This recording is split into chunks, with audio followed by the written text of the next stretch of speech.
Hey, it's John, and it's time for the JMART CAST for Monday, July 11th. What's going on? How are you, friends and family? Thanks for listening in to another episode. Hope you've had a great week. I've had an excellent one. The weather's been great, of course. I got a chance to hang out with my wife pretty much all day yesterday. It was a beautiful sunny day. I got a little bit sunburnt, but not too much. We got to go to the beach, went to Cherry Beach. It was really nice, and we rode our bikes there. Rode our bikes from Cherry Beach along the lakeshore all the way down to Roncesvalles, and my wife and I had a nice dinner together before I dropped her off at work. It was a great day, and let's see what else happened this week. Went to jiu-jitsu, and we've been practicing throws a lot. Oh my god. Throws are fun, but you can also just like really bang up your body. I mean, we're like falling on soft mats and everything, but even still, if you keep falling over and over again, especially sometimes you get slammed. The professor was like demonstrating on me, and a couple of times he just like really smacked me down real good. He's good at demonstrating the techniques. I'm less good at falling gracefully, I guess, hitting the ground gracefully. And so I'm feeling the soreness now on my body from all the throws. But I'm getting better. Let's see. We had this king of the mat kind of scenario where we were practicing throws, and it's basically two people face off on the mat. Whoever throws the other person first gets to stay on the mat and stay the king of the mat while the loser goes off and somebody else from the class goes on. And it was a small class. We had like 4 people and the professor, and I got to be the first person who was on the mat to do this, and so I got to go through everybody because I kept throwing everybody using my old wrestling skills to throw people. And then eventually I went through like the 3 other people doing the class, and then it was the professor's turn to just like destroy me. So yeah, jiu-jitsu was good. What else did I do this week? Not exactly this week, but late last week, I watched a really, really funny stand-up comedy special that I've just been telling all my friends about. So Jim Breuer, his new comedy special, Somebody Had to Say It, is so hilarious. It was released 9 days ago on YouTube, so the full comedy special available for free on Jim Breuer's YouTube page.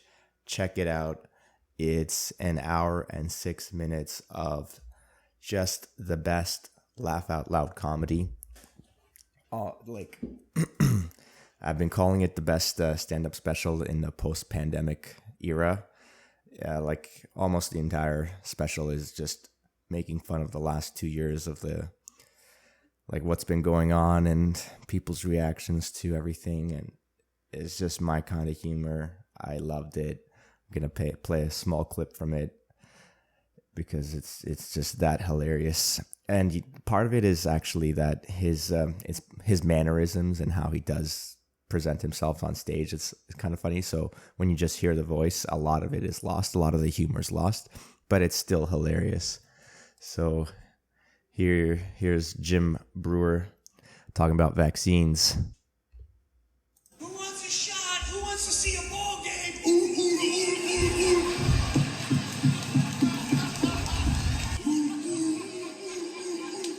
Wave your flipper. That's for you. Go see the ball game. Who wants to work again? That's for you. Who wants their kids educated? What's in the shot? It's safe. Don't worry. Don't worry. Go ahead, get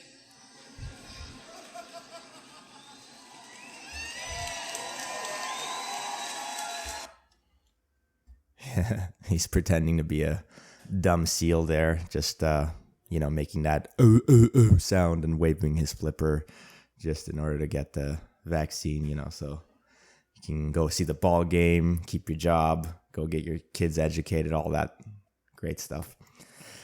Hilarious. Check it out. YouTube suggestion of the week. Let's see what else happened this week. I've been tinkering around with an old Dell computer, a desktop Dell computer that haven't been using, has been sitting in my closet collecting dust. And I found out this project that I can try to do using an old computer, and I've been doing it and having a lot of fun. So what I've been doing is I took this old desktop and I installed Linux operating system on it. I think I installed Ubuntu to be specific. So why are you doing all this, J-Mart? What are you downloading Linux on an old computer for? Well, this new project that I'm taking on, it requires me to, basically I'm using my old computer to download a full node, Bitcoin node, or to download the full Bitcoin blockchain to make my own Bitcoin node. And so that's what I did. First, I installed the operating system, the Linux software on it. Then the next step was to download the Bitcoin blockchain. Where did I go for that? I think you just go to bitcoin.org and it gives you the option from, to download it for Windows, Mac, Linux. Did that. And then that took a while. How long did it take? Like 2 or 3 days to download? Because it's a lot. It's like nearly 500 gigs, half a terabyte of data. I did that. And I'm just following this great guide by this awesome YouTube channel called Ministry of Nodes. He's got this wicked, playlist of videos. It's called Ministry of Nodes, Nodebox Guide 2022.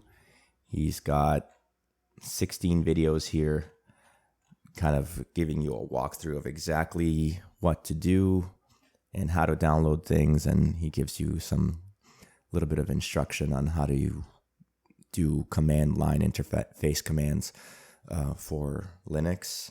So I'm learning a little bit of that. That's kind of cool.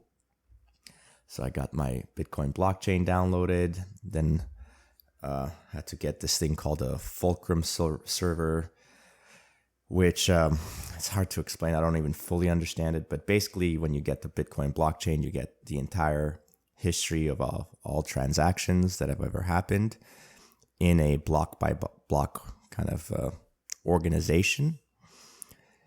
And then it kind of continually updates as there are new blocks added. So I have that computer basically connected to the internet and updating the blockchain every 10 minutes.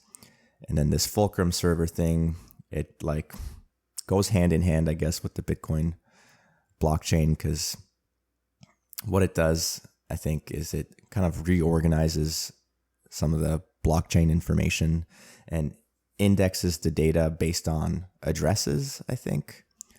So basically, the Bitcoin blockchain is just like a block of transactions that gets added every 10 minutes. And then this Fulcrum server thing is it takes all that information and indexes it based on addresses.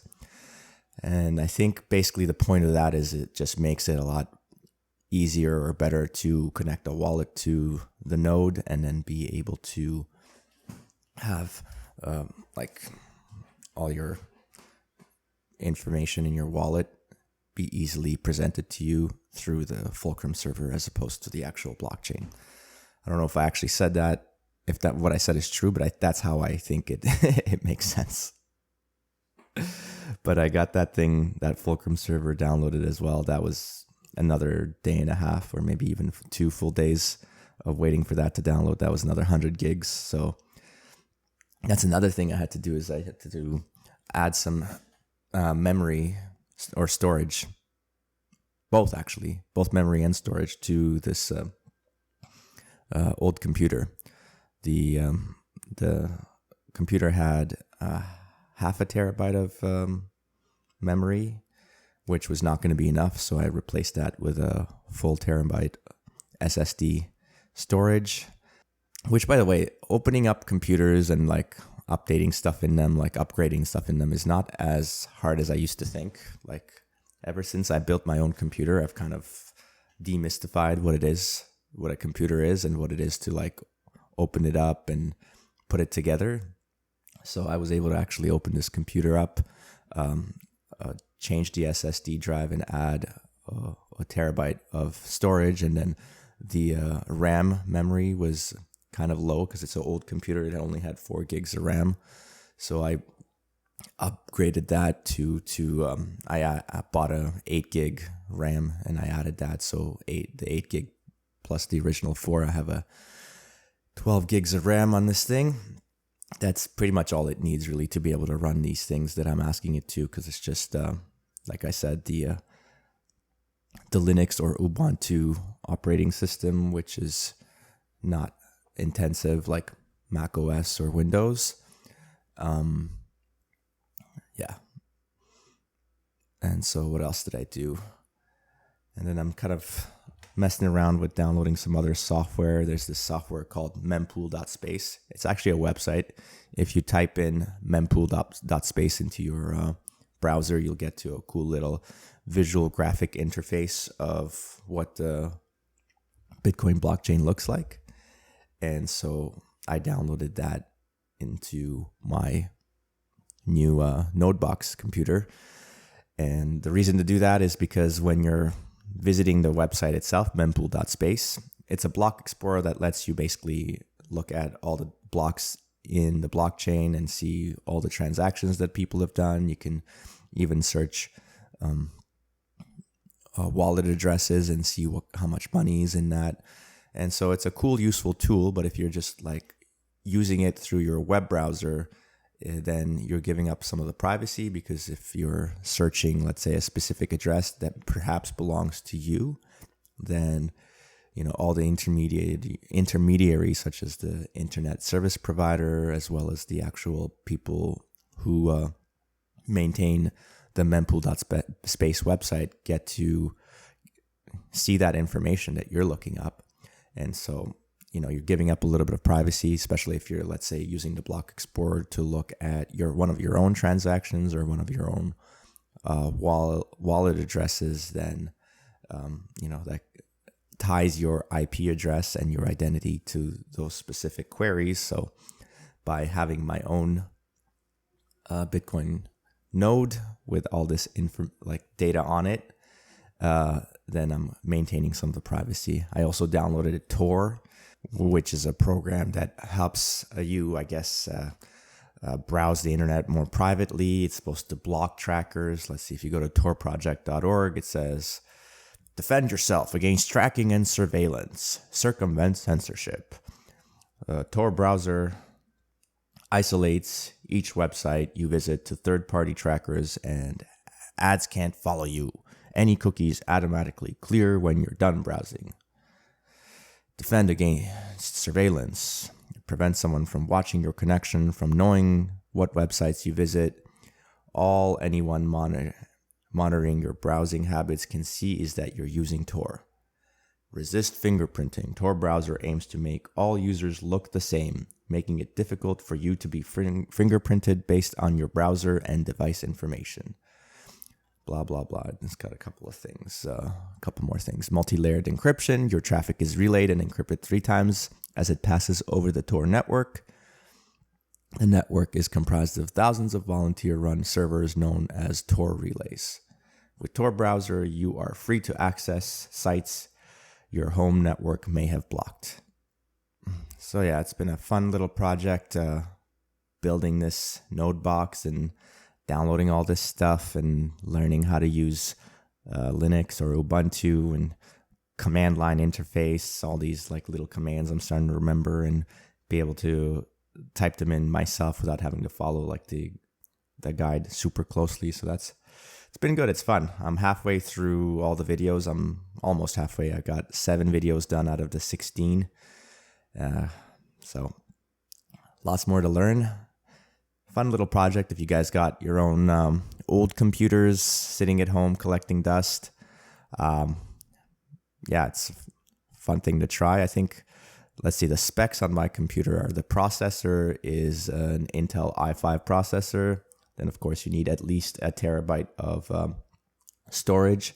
SSD is preferable over HDD. And then for RAM, for memory, you need 8 gigs of RAM, at least. I got 12, but 8 is the minimum for now. Probably the more the better. Yeah, give it a shot. Try it out. It's fun. It's a fun little project, and the Ministry of Nodes guide is very easy to follow, very helpful. There's like a couple of things here and there where like some of the websites he's using to follow along are a little bit changed, a little bit updated. So it takes a little bit of like figuring, but most of it is pretty much like just straight up do exactly as he says, and it's very easy to follow and then verify everything as well. So that's been my week. Oh yeah, and one other thing is I had one of my jiu-jitsu instructors come visit earlier this week, and we did a long 2.5-hour podcast on jiu-jitsu, martial arts, specifically a little bit of martial arts history, and we did talk a lot about mental health as well and how it's kind of related to martial arts and jiu-jitsu. It's a really good, intense episode. I can't wait to release it. I'm gonna, work on it and edit it a little bit, make the sound a bit nicer, and do all the stuff that goes along with the podcast, make all those thumbnails, descriptions, and all that, and hopefully I will have it out soon. But I'm really excited for this one. I had a great conversation. Like I said, it went for 2.5 hours. Normally I don't talk that much with anybody, but it was seamless and it was easy. I hope you guys like it. If you're interested at all in health, mental health, specifically in martial arts, Brazilian Jiu-Jitsu, then you'll love the episode. I'm going to release it on my other podcast, State of Health. I don't think I'll be able to release it by Monday, but maybe Monday next week. It's going to be really good. I'm really looking forward to it. So I'll definitely post about it and let everyone know through social media and on here again when it's ready, and send all the links to everybody who is ever interested. I think it's a great episode. Like I already said, some really important topics, especially regarding mental health, are touched upon. Some crazy stories are shared, so it's going to be worth a listen. Well, that's all I have for you this week, ladies and gents. Thank you for listening. If you have a moment, please take it to rate the podcast, and then also share the episode with a friend who might be interested in listening. That's how we grow the podcast and get more people listening. By the way, if you haven't checked out last week's episode, I did an awesome interview with Julian Figueroa, also known as Kinetic Finance. Check that out. He's got some really interesting points that he makes regarding finance, Bitcoin in general, and also shares some interesting stories about having traveled to El Salvador, the country where Bitcoin has become legal tender. Yeah, so thanks again. Final goodbye. And don't forget, stay active, be grateful. J-Mart out.